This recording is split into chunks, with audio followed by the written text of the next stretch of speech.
Hai teman-teman, selamat datang di channel saya, Suket Ijo Channel. Sebelum kita lanjut ke ceritanya, Suket Ijo Channel ingin berbagi info buat teman-teman sekalian yang sedang membutuhkan sneakers, kaos dan sendal dengan harga yang murah tapi dengan kualitas yang baik. Silahkan kunjungi toko kami, Ravania Lariskan, dan link akan kami sertakan di deskripsi. Berikut sebagian produk-produk yang kami tawarkan.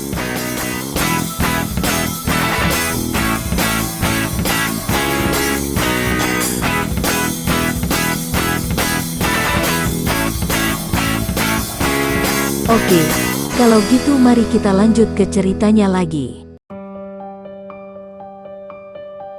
Suling Emas, serial Bukek Xiansu, karya Asmaraman S.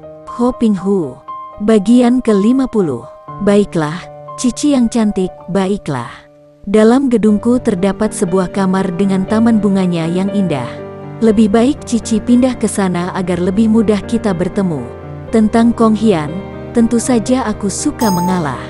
Dan, jangan khawatir, ia mengedipkan matanya, masih banyak aku mengenal pangeran-pangeran muda dan pengawal-pengawal yang menarik dan pasti menyenangkan.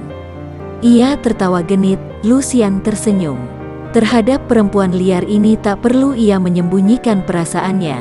Ia mengangguk tanda setuju. Demikianlah, Lucian hidup bergelimang dalam kemewahan dan pengejaran kesenangan, pemuasan nafsu dalam istana kerajaan Hou Han. Karena dilindungi oleh Koa Kim Bwe yang menganggap dia seorang kakak misan sendiri, ia tidak mendapat gangguan. Setahun lebih Lucian hidup memuaskan nafsunya, disuguhi pangeran-pangeran dan pengawal-pengawal muda yang tampan, yang menarik hatinya. Selain itu, untuk membalas jasa dan kebaikan selir muda raja itu, ia menurunkan beberapa macam ilmu yang hebat kepada Kim Bwe. Di antaranya adalah ilmu mempergunakan rambut sebagai senjata, bahkan ilmu Ikin Sui Jue yang mendasari ilmu awet muda, serta latihan dan obat untuk membikin keringat dan rambut berbau harum. Segala macam perjalanan ke arah kemaksiatan dimulai dengan langkah kecil ke arah itu. Sekali keliru melangkah, orang akan tersesat makin jauh, tenggelam makin dalam. Semua perbuatan maksiat dimulai dengan iseng-iseng, dengan kecil-kecilan lebih dahulu, seperti orang mencicipi arak. Mula-mula setetes, 2 tetes, setelah termakan racunnya, makin lama makin banyak, dan akhirnya menjadi pemabok lupa daratan. Tidak ada seorang penjudi di dunia ini yang membuka langkah perjudian dengan taruhan besar. Mula-mula kecil-kecilan, makin lama makin mencandu dan menjadilah ia penjudi besar. Tidak ada pencuri yang mulai pekerjaannya dengan pencurian besar-besaran. Mula-mula kecil-kecilan, makin lama makin nekat.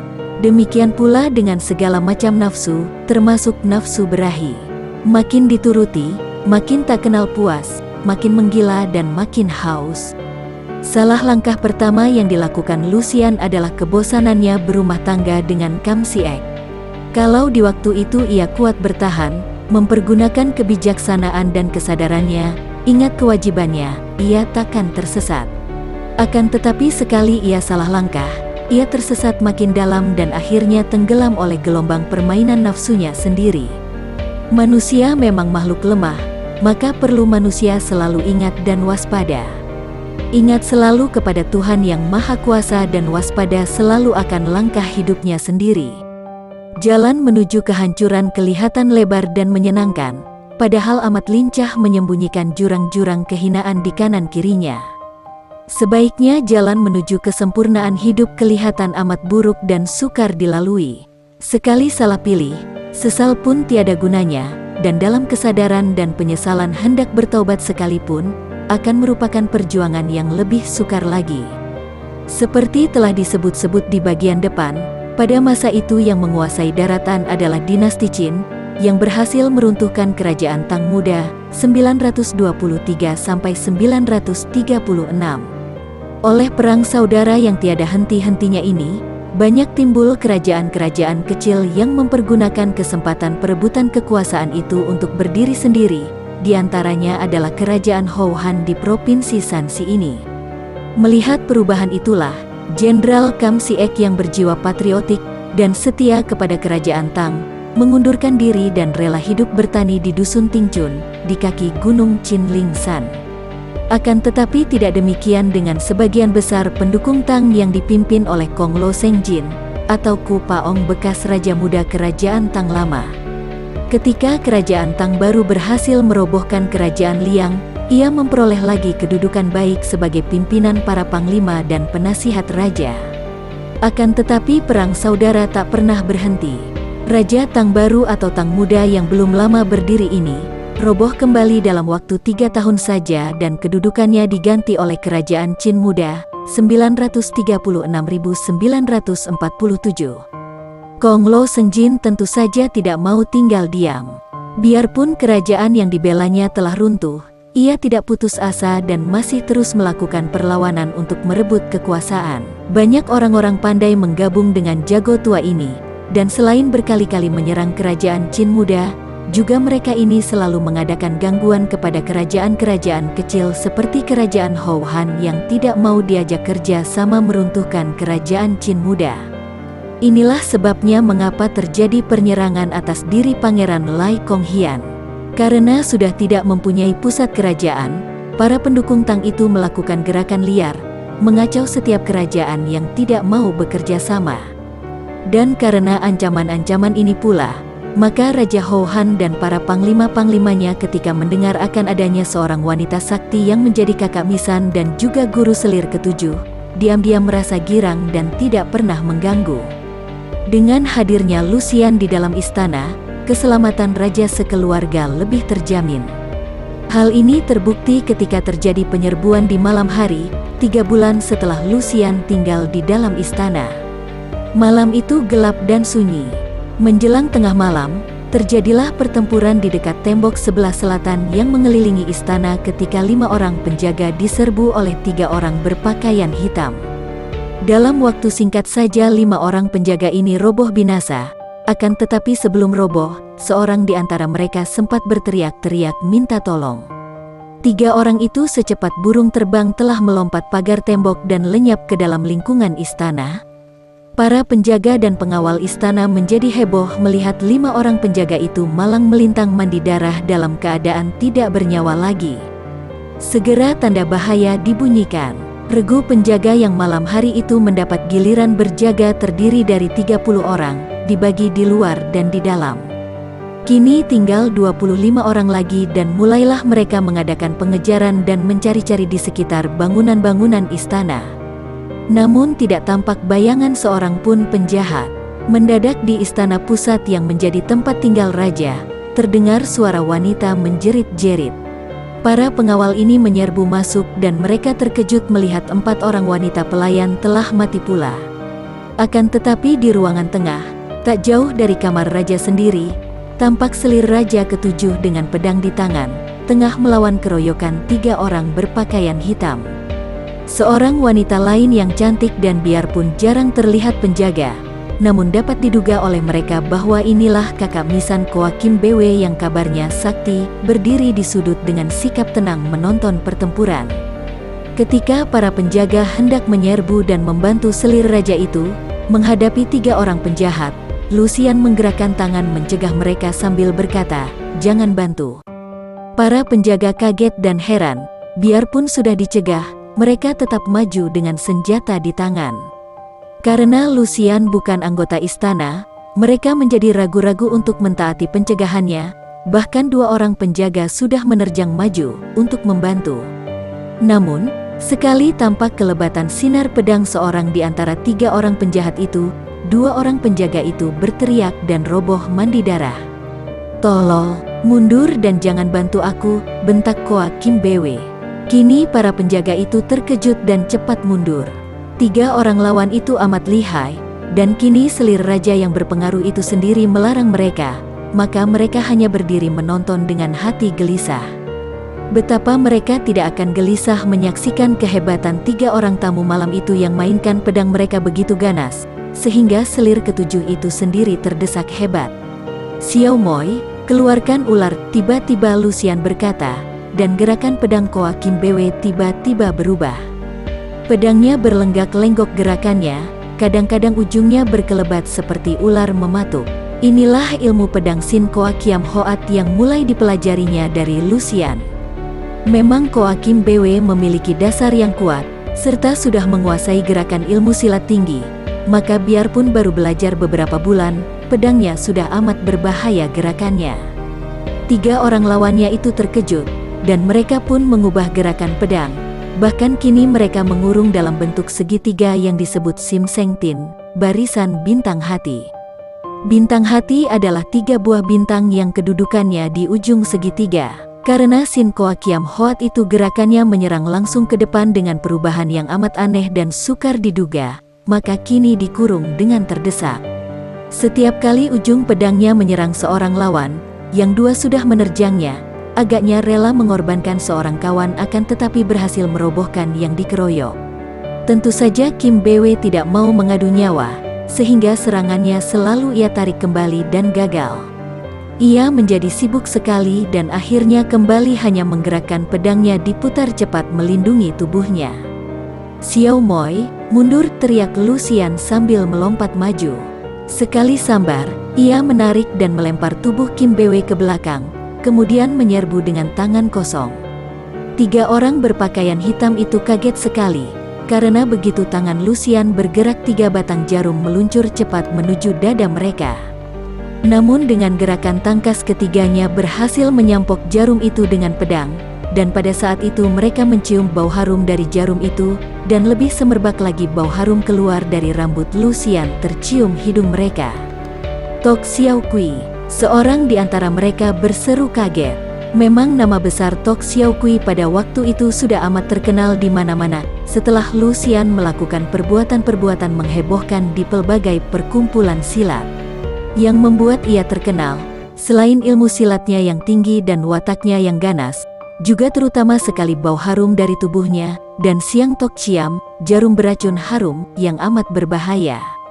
Maka sekali melihat jarum merah yang wangi serta bau harum dari tubuh wanita cantik ini, tahulah 3 penyerbu istana itu bahwa mereka berhadapan dengan Tok Xiao Kui. "Tok Xiao Kui, kau orang bengkau, mengapa mencampuri urusan kami?" bentak pula seorang di antara mereka sambil melintangkan pedang di depan dada. Aku mencampuri atau tidak, kalian peduli apa? Sekali menyebut nama julukanku, berari harus mati. Tahukah kalian akan hal ini?" kata Lucian sambil tersenyum dingin. 3 orang itu menjadi marah. Mereka adalah patriot-patriot pengikut kerajaan Tang yang setia. Maka biarpun menghadapi tokoh seperti Tok Xiao Kui, mereka tidak menjadi takut, bahkan kini berbareng mereka menerjang dengan gerakan pedang yang dahsyat. "Kau mengkhianati suamimu." Begitu ucapan itu keluar dari mulut seorang penyerbu, tiba-tiba orang ini menjerit dan roboh tak bernyawa lagi. Ternyata secepat kilat Lucian telah menggunakan ilmu totokan Im Yang Chi, totokan Im yang ia pelajari dari kitab yang ia curi dari kuil Xiao Lim Pai. Hebat sekali gerakannya, dan kini 2 batang pedang telah menusuk, sebuah dari depan mengarah dada kirinya, sebuah lagi dari belakang membacok kepalanya. Diserang dari depan dan belakang ini, Lucian tiba-tiba mengenjot tubuhnya mencelat ke atas. 2 batang pedang itu meluncur lewat, dari atas Lucian menggerakkan kepalanya. Rambutnya yang panjang itu terurai dan menyambar, terpecah menjadi 2 gumpal rambut hitam halus panjang yang secara tiba-tiba telah berhasil melibat leher kedua orang pengeroyoknya. Ketika Lucian meloncat ke belakang, kedua orang itu ikut terbanting dan 2 kali tangan Lucian bergerak terdengar suara plak, plak dan robohlah 2 orang itu. Pada punggung mereka tampak tanda jari-jari tangan yang berwarna merah, tapak tangan yang membakar baju di punggung, menembus kulit dan terus hawa pukulannya yang penuh racun merusak isi dada membuat mereka tewas seketika. "Hebat, Cici!" Koa Kim Bwe berseru girang sekali. Lucian hanya tersenyum dan menggeleng kepala. "Cici, harap kau suka ajarkan pukulan-pukulan itu. Mari kita pulang," kata Lucian tenang saja. Koa Kim Bwe memberi perintah kepada para pengawal untuk mengurus mayat-mayat yang bergelimpangan, lalu berkata, "Harap Cici suka pulang dulu dan mengasuh, saya harus memberi laporan kepada Baginda." Memang pada waktu itu, pengawal dalam dari Kaisar telah keluar, yaitu 2 orang Taikam, orang kebiri yang mewakili junjungan mereka untuk memeriksa keributan di luar istana. Ketika Koa Kim Bwe kembali ke kamar Lucian, ia memeluk gurunya ini dengan penuh kagum. Cici, kepandaianmu hebat sekali. Raja sendiri telah mendengar akan jasamu, dan beliau memerintahkan saya memanggil Cici menghadap. Lucian mengerutkan kening. Aku tidak suka. Akan tetapi, Cici, sepak terjangmu tadi disaksikan banyak pengawal, dan para taikam tentu memberi laporan. Bukan aku yang membocorkan kehadiranmu di sini. Jangan khawatir, beliau hanya akan menyampaikan penghargaannya, dan akulah yang menanggung bahwa Cici takkan mendapat susah dan tetap akan bebas. Pula, wanita itu tertawa genit. Bukan hanya raja yang kagum kepadamu, Cici. Juga di sana akan hadir semua pangeran dan panglima muda. Bukankah ini kesempatan baik untuk, belajar kenal dengan mereka? Lucian tersenyum dan mengerling genit. Tentu hanya pangeran-pangeran dan panglima-panglima pucat dan panglima-panglima bopeng, cacat. Siapa bilang, masa saya berani berdusta? Cici, lihat saja. Ada Pangeran Kang yang tampan seperti gadis cantik berpakaian pria, ada pula Pangeran Liang yang gagah perkasa, bertubuh seperti seekor harimau jantan. Dua orang pangeran ini termasuk pangeran-pangeran yang sukar didekati. Saya sendiri tidak pernah berhasil. Barangkali Cici. Kalau kau saja mereka tolak, apalagi aku yang lebih tua. Lain lagi engkau dan aku, Cici. Kau lebih cantik, lebih menarik, pula kepandaianmu istimewa. Masih ada lagi beberapa orang panglima yang tampan dan ganteng. Pendeknya Cici takkan kecewa, tinggal pilih. Sudahlah, kita tidur. Besok saja kita lihat. Demikianlah, dua orang wanita yang menjadi hamba nafsu itu tidur mengaso. Pada keesokan harinya, Lucian diajak Koa Kim Bwe menghadap raja, dan benar saja, Lucian menjadi pusat perhatian, bukan hanya oleh raja, akan tetapi juga oleh para pangeran dan panglima yang merasa amat kagum. Dan benar pula seperti yang dikatakan Kim Bwe, di situ hadir pangeran-pangeran yang amat tampan dan panglima-panglima yang amat gagah. Raja sendiri amat ramah menyambut Lucian. Raja kerajaan Hou Han ini amat pandai dan cerdik. Ia maklum bahwa kerajaannya selalu dimusuhi pihak yang ingin meruntuhkannya. Oleh karena ini ia perlu membaiki para tokoh pandai. Dengan ucapan manis ia menyatakan syukur dan terima kasihnya atas bantuan Lucian, dan melihat kenyataan bahwa Lucian adalah kakak angkat selirnya yang ketujuh, raja menganugerahkan gelar pelindung dalam istana kepada Lucian, dan memberi kebebasan kepada Lucian untuk pergi kemana saja dalam istana tanpa izin lagi.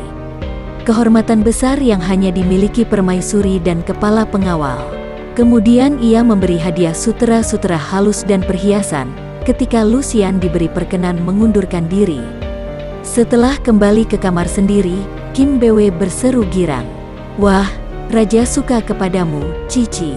Kalau kau mau, kau mau samakan aku denganmu? Selera kita berbeda, Kim Bwe. Siapa suka melayani laki-laki setengah tua yang jenggotnya kasar itu? Tidak, aku tidak mau. Kalau raja memaksa, aku akan minggat dari sini. Koa Kim Bwe tertawa. Jangan khawatir, Cici. Saya dapat membujuk raja dan menyatakan bahwa kau sudah menjauhkan diri daripada pria.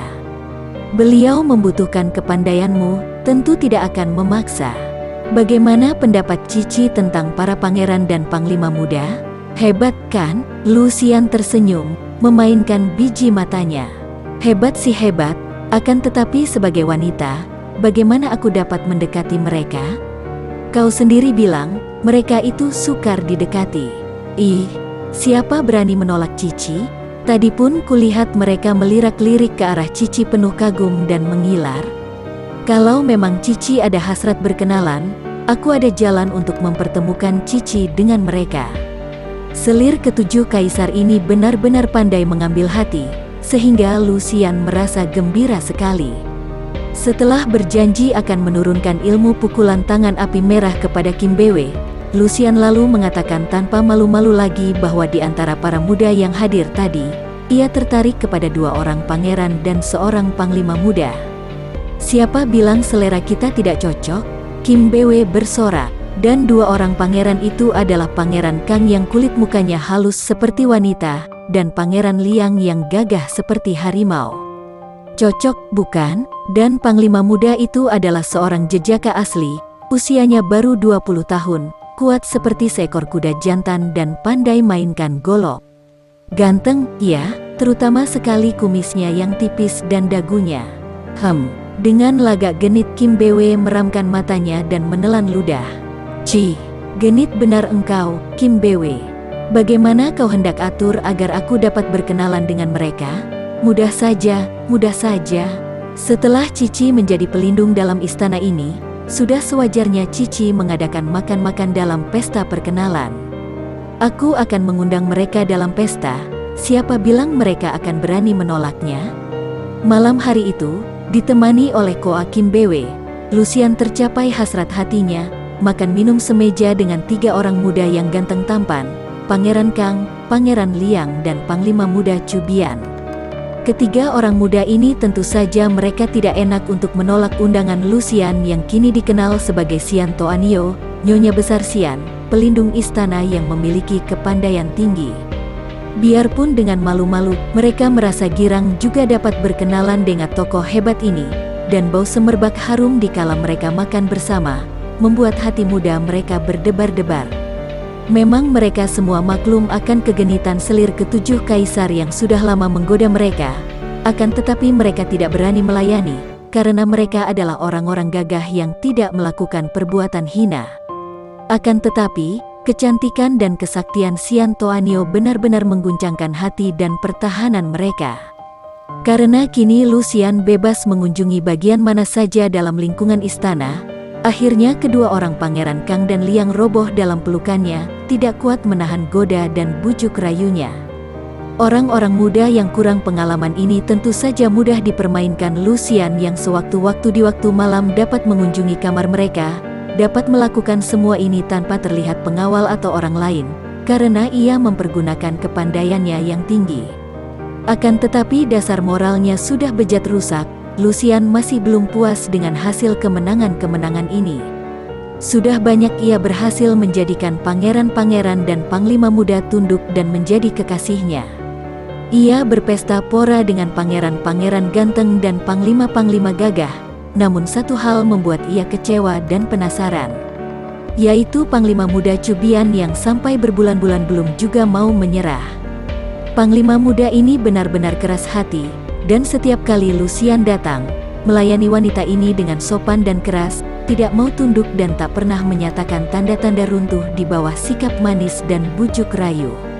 Malam itu, untuk kesekian kalinya Lucian yang merasa penasaran mendatangi kamar panglima muda Chu Bian. Pemuda ini tengah membaca kitab di dalam taman di luar kamarnya, di bawah penerangan lampu kehijauan.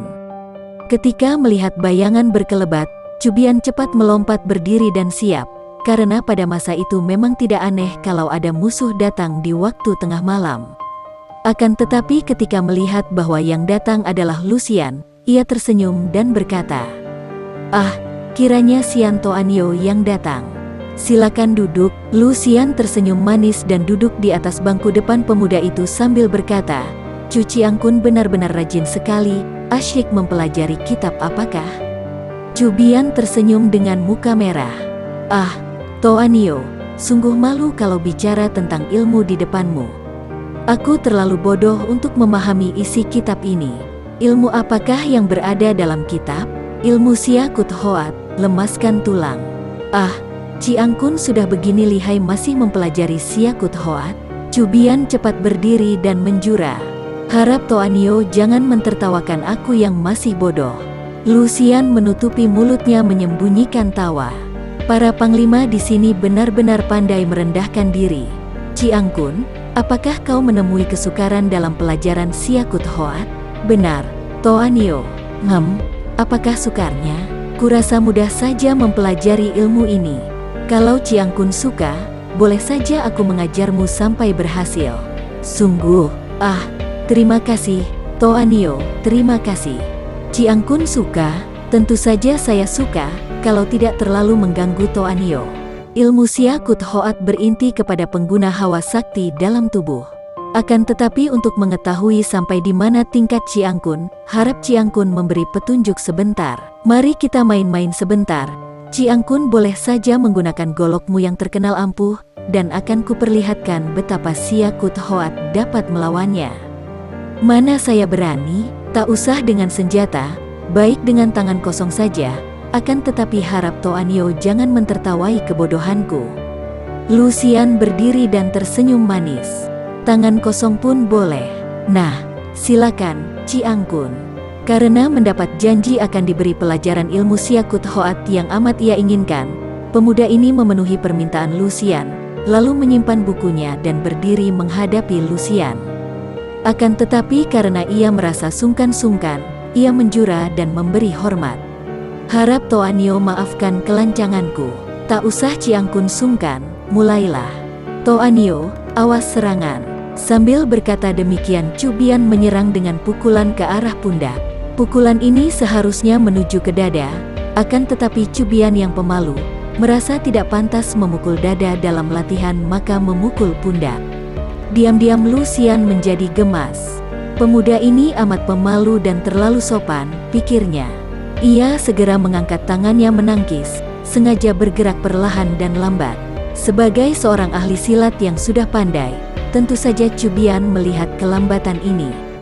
Betapapun juga ia seorang panglima muda yang sudah terkenal, tentu saja dalam pertandingan ilmu silat, ia ingin mencari kemenangan. Melihat tangkisan lambat ini, kepalan tangannya dibuka, dan ia menangkap lengan Lucian sambil menariknya. Tepat sekali tangannya berhasil mencengkeram kulit lengan yang halus dan hangat. Akan tetapi mendadak sekali pegangan yang erat itu terlepas, seakan-akan lengan itu seekor belut atau ular yang licin, dan seakan-akan tulang lengan itu lenyap. Ia kaget sekali. Nah, itulah kegunaan Siakut Hoat, Chiang Kun. Kau boleh menangkapku lagi di mana saja. Tantang Lucian sambil tersenyum. Chu Chiang Kun masih belum mau percaya. Maaf, Toanio, katanya dan ia bergerak maju. Kedua tangannya cepat sekali berhasil menangkap kedua lengan Lucian, dan kini ia mengerahkan tenaga, jari-jari tangannya mencengkeram. Dengan mulut tetap tersenyum Lucian berkata, yang keras, Chiang Kun, lebih keras lagi. Chu Bian penasaran sekali dan mempererat pegangannya.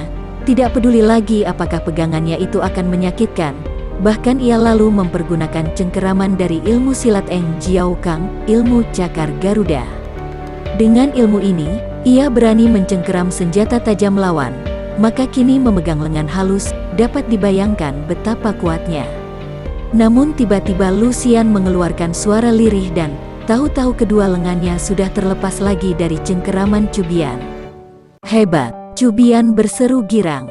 Chu Chiang Kun, kalau hanya mencoba dengan lengan saja, tentu akan dikira bahwa Siakut Hoat hanya dapat dipakai untuk melemaskan tulang lengan. Cobalah sekarang Chiang Kun menangkapku seperti orang menangkap pencuri. Boleh Chiang Kun menjepit tubuhku dengan kedua lengan, boleh kau rangkul dan jepit. Seketika wajah Chu Bian menjadi merah. Ini, mana saya berani. Ih, Chiang Kun mengapa sungkan-sungkan dan malu-malu? Bukankah kita ini sedang berlatih menguji ilmu? Hayo, lakukanlah, jangan ragu-ragu. Sebaiknya Chiang Kun menggunakan ilmu menangkap yang paling kuat, membekuk leherku melalui bawah kedua lenganku ke atas. Berdebar jantung Chu Bian. Di lubuk hatinya ia amat mengagumi wanita ini, kagum akan ilmu kepandaiannya, juga kagum akan kecantikannya. Akan tetapi dia bukanlah seorang pemuda hidung belang, dan ia selalu menjaga kesopanan dan menjaga nama. Kalau saja ia tidak amat ingin mempelajari Siakut Hoat, agaknya ia akan berkeras menolak. Merangkul seperti itu sama saja dengan memeluk, pikirnya. Bagi teman-teman yang menyukai video ini, silahkan subscribe, share, and like. Jangan lupa nyalakan bunyi loncengnya untuk mendapatkan video-video terbaru dari kami, agar kami terus bersemangat dalam membuat video-video yang menarik. Mohon maaf kalau masih banyak kesalahan di sana-sini. Semoga kedepannya kami bisa lebih baik lagi. Terima kasih.